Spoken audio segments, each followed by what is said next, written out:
Double decker train पुन्हा एकदा खोळंबली आहे। या गाडीचा पुन्हा एकदा खोळंबा झालाय।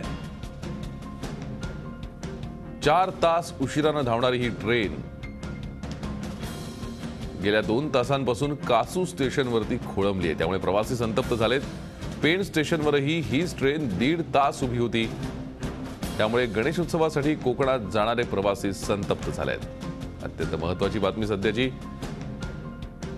कोकण रेल्वेचं कोलमडलेलं वेळापत्रक अजूनही पूर्वपदावर येण्यासाठी प्रयत्न सुरू आहेत, मात्र ते पूर्वपदावर येत नाहीये। त्यातच आता ही डबल डेकर ट्रेन पुन्हा एकदा 4 तास खोळंबली आहे। कासू स्टेशनवर गेले 2 तास ही ट्रेन उभी आहे आणि कोणतीही सूचना प्रवाशांना मिळत नसल्याने प्रवासी संतप्त आहेत। अधिक माहिती घेऊयात, आमचे प्रतिनिधी प्रणव पोळेकर आपल्या संपर्कात आहेत। प्रणव, काय अधिक माहिती आहे? सकाळी 6 वाजता ही ट्रेन जी आहे ती मुंबईतून सावंतवाडीच्या दिशेने निघालेली आहे। डबल डेकर ट्रेन आहे। गेल्या 1.5 तासापासून पेणला पहिल्यांदा थांबली 1.5 तास। त्यानंतर जी ही ट्रेन कासू स्टेशनवर गेल्या 2 तासांपासून खोळंबलेली आहे। मात्र या ठिकाणी प्रवासींनी वेळोवेळी 139 ला फोन लावण्याचा प्रयत्न करतात, मात्र तिथे कोणतीही माहिती त्यांना मिळत नाहीये। विविध तिथल्या स्टेशनवर कासूच्या स्टेशनवर जाऊन त्यांनी माहिती घेण्याचा प्रयत्न केला, मात्र तिथेही त्यांना माहिती मिळत नाहीये।